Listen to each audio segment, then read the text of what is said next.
Hello friends, welcome to global online Kannada. Friends, ಈ ಒಂದು ವಿಡಿಯೋದಲ್ಲಿ ನಾವು ಕರ್ನಾಟಕ ಸೆಟ್ 2025 ಗೆ ಸಂಬಂಧಪಟ್ಟಂತೆ ಯಾರೆಲ್ಲ ವಿದ್ಯಾರ್ಥಿಗಳು KSET ಅಪ್ಲೈ ಮಾಡಿದ್ರು ಮತ್ತೆ ಪ್ರಥಮ ಸೆಮಿಸ್ಟರ್, ದ್ವಿತೀಯ ಸೆಮಿಸ್ಟರ್ ಅಥವಾ ತೃತೀಯ ಸೆಮಿಸ್ಟರ್ ನಲ್ಲಿ ಅಥವಾ ಫೋರ್ತ್ ಸೆಮಿಸ್ಟರ್ ನಲ್ಲಿ ಸ್ಟಡಿಯನ್ನ ಮಾಡ್ತಾ ಇದ್ರು ಅಂತ ವಿದ್ಯಾರ್ಥಿಗಳು ಈ ಒಂದು KSET ಪಾಸ್ ಆಗಿದ್ರೆ ಅವರು ಆದ್ರೆ ಅವ್ರ ಹತ್ರ ಇನ್ನೂ ಫೋರ್ತ್ ಸೆಮಿಸ್ಟರ್ ಮಾರ್ಕ್ಸ್ ಕಾರ್ಡ್ ಇರಲ್ಲ, ಅಥವಾ ವಿದ್ಯಾರ್ಥಿಗಳು ಫಸ್ಟ್ ಸೆಮಿಸ್ಟರ್, ಸೆಕೆಂಡ್ ಅಥವಾ ಥರ್ಡ್ ಸೆಮಿಸ್ಟರ್ ಓದ್ತಾ ಇರಬಹುದು. ಅಂತ ವಿದ್ಯಾರ್ಥಿಗಳು KSET ಪಾಸ್ ಆಗಿದ್ರೆ ಈಗ ಮುಂದೆ ಬರುವ ಡಾಕ್ಯುಮೆಂಟ್ ವೆರಿಫಿಕೇಶನ್ಗೆ ಅಟೆಂಡ್ ಆಗ್ಬೇಕಾ ಅಥವಾ ಇಲ್ವಾ ಎಂಬುದನ್ನ ಡಿಸ್ಕಷನ್ ಮಾಡ್ತಾ ಇದ್ವಿ. ಹಲವಾರು ವಿದ್ಯಾರ್ಥಿಗಳು ಈ ಒಂದು ಪ್ರಶ್ನೆನ ಕಮೆಂಟ್ ಕೂಡ ಮಾಡಿದ್ರು. ಈ ಒಂದು ವಿಷಯಕ್ಕೆ ಹೋಗುವ ಮೊದಲು ಯಾರೆಲ್ಲ ವಿದ್ಯಾರ್ಥಿಗಳು KSET 2025 ಗೆ ಅಪ್ಲೈ ಮಾಡಿದ್ರಿ, ಕಡಿಮೆ ಅಂಕಗಳನ್ನ ಗಳಿಸಿದ್ರಿ, ಈ ಸಾರಿ ಕ್ಲಿಯರ್ ಮಾಡಲು ಸಾಧ್ಯವಾಗಿಲ್ಲ. ಇಲ್ಲಿ ಯಾವುದೇ ರೀತಿ ಭಯ ಪಡುವ ಅಗತ್ಯ ಇಲ್ಲ. ನೀವು ಮತ್ತೆ KSET 2026 ಅಪ್ಲೈ ಮಾಡಬಹುದು ಅಥವಾ UGC ನೆಟ್ಗೂ ಕೂಡ ನೀವು ಅಪ್ಲೈ ಮಾಡಬಹುದು. ಮತ್ತೆ ಗ್ಲೋಬಲ್ ಆನ್ಲೈನ್ ಕನ್ನಡದಿಂದ ನಾವು UGC ನೆಟ್ ಮತ್ತೆ KSET 2026 ಗಾಗಿ paper 1 teaching and research aptitude ಕುರಿತು ಕೋರ್ಸ್ ಅನ್ನು ಆರಂಭ ಮಾಡಿದೀವಿ.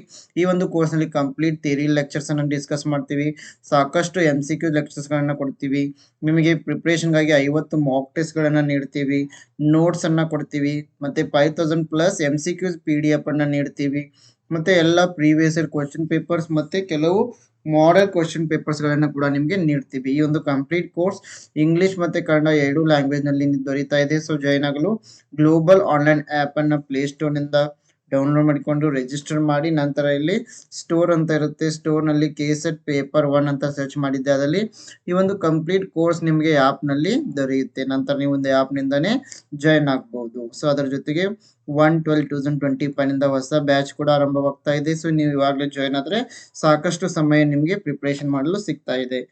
ಇದ್ರ ಜೊತೆಗೆ ಪೇಪರ್ 2 ಗಾಗಿ ನೋಟ್ಸ್ ಅಂಡ್ MCQ ಸೆಟ್ ಅನ್ನ ಕೂಡ ಕೊಡ್ತಾ ಇದೀವಿ ಈ ಕೆಳಗಿನ ಎಲ್ಲಾ ವಿಷಯಗಳ ಮೇಲೆ.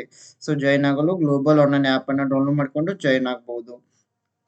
ಹಾಗಾದ್ರೆ ಯಾರೆಲ್ಲ ವಿದ್ಯಾರ್ಥಿಗಳು KSET ಪಾಸ್ ಆಗಿದ್ದೀರಾ ಮತ್ತೆ ನಿಮ್ದು ಇನ್ನೂ PG ಕಂಪ್ಲೀಟ್ ಆಗಿಲ್ಲ, ಅಂತ ವಿದ್ಯಾರ್ಥಿಗಳು ಏನ್ ಮಾಡ್ಬೇಕಂತ ಅವರು ಕ್ಲಿಯರ್ ಆಗಿ ನೋಟಿಫಿಕೇಶನ್ ಅಲ್ಲಿ KA ಕೊಟ್ಟಿದ್ರು. ಇಲ್ಲಿ ನೋಡಿಕೊಳ್ಬಹುದು, ಸ್ನಾತಕೋತ್ತರ ಪದವಿ ಪಡೆದವರು ಹಾಗೂ ಪ್ರಸ್ತುತ ಶೈಕ್ಷಣಿಕ ವರ್ಷದಲ್ಲಿ ವ್ಯಾಸಂಗ ಮಾಡ್ತಾ ಇರುವ ಪ್ರಥಮ ವರ್ಷ ಆಗಿರ್ಬೋದು, ದ್ವಿತೀಯ ವರ್ಷದ ವಿದ್ಯಾರ್ಥಿಗಳು ಈ ಒಂದು KSET ಅಪ್ಲೈ ಮಾಡಬಹುದು. ಆದರೆ ಪ್ರಸ್ತುತ ವ್ಯಾಸಂಗ ಮಾಡುತ್ತಿರುವ ಅಭ್ಯರ್ಥಿಗಳಿಗೆ ಪರೀಕ್ಷೆ ತೆಗೆದುಕೊಳ್ಳಲು ತಾತ್ಕಾಲಿಕವಾಗಿ ಮಾತ್ರ ಪ್ರವೇಶ ನೀಡಲಾಗುವುದು.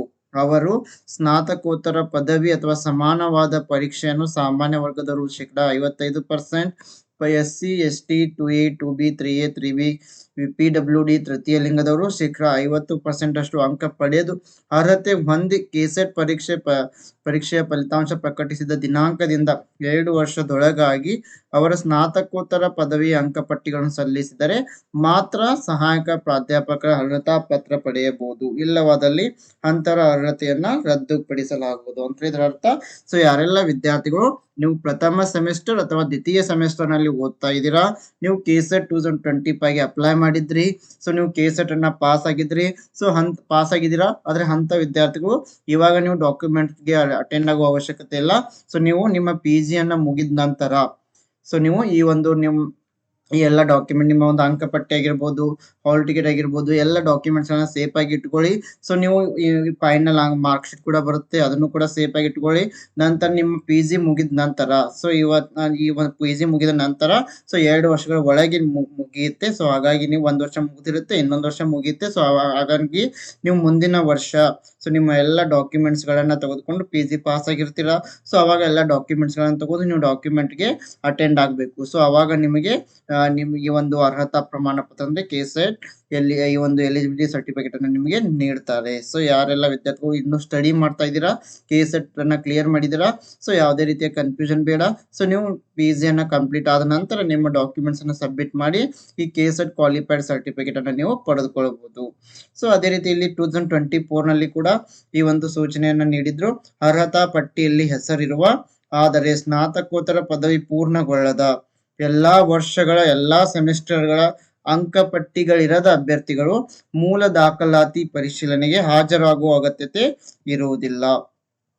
ಸದರಿ ಅಭ್ಯರ್ಥಿಗಳು ಸ್ನಾತಕೋತ್ತರ ಪದವಿ ಪೂರ್ಣಗೊಂಡ ನಂತರ ಎಲ್ಲಾ ವರ್ಷಗಳ ಎಲ್ಲಾ ಸೆಮಿಸ್ಟರ್ಗಳ ಅಂಕಪಟ್ಟಿಗಳೊಂದಿಗೆ ಮೂಲ ದಾಖಲಾತಿ ಪರಿಶೀಲನೆಗೆ ಪ್ರಾಧಿಕಾರದ ವೆಬ್ಸೈಟ್ನಲ್ಲಿ ಸೂಚಿಸಲ್ಪಡುವ ಮುಂಬರುವ ದಿನಾಂಕಗಳಂದು ಹಾಜರಾಗತಕ್ಕದ್ದು. ಸೊ ಇದೇ ವಿಷಯವನ್ನ 2024ನಲ್ಲಿ ಕೂಡ ಹೇಳಿದ್ರು. ಸೊ ಈ ರೀತಿಯಾಗಿ ಯಾರೆಲ್ಲ ವಿದ್ಯಾರ್ಥಿಗಳು ಪ್ರಥಮ ಅಥವಾ ದ್ವಿತೀಯ ಸೆಮಿಸ್ಟರ್ನಲ್ಲಿ ಓದ್ತಾ ಇದ್ದೀರಾ, ಸೊ ನಿಮ್ಮ ಹತ್ರ ನೀವು ಇನ್ನೂ PG ಅನ್ನ ಕ್ಲಿಯರ್ ಮಾಡಿಲ್ಲ ಆದರೆ KSET ಕ್ವಾಲಿಫೈ ಆಗಿದ್ದೀರಾ, ಸೊ ಅಂತ ವಿದ್ಯಾರ್ಥಿಗಳು ಇವಾಗ ಡಾಕ್ಯುಮೆಂಟ್ಸ್ ವೆರಿಫಿಕೇಶನ್ ಅಟೆಂಡ್ ಆಗುವಂತಿಲ್ಲ.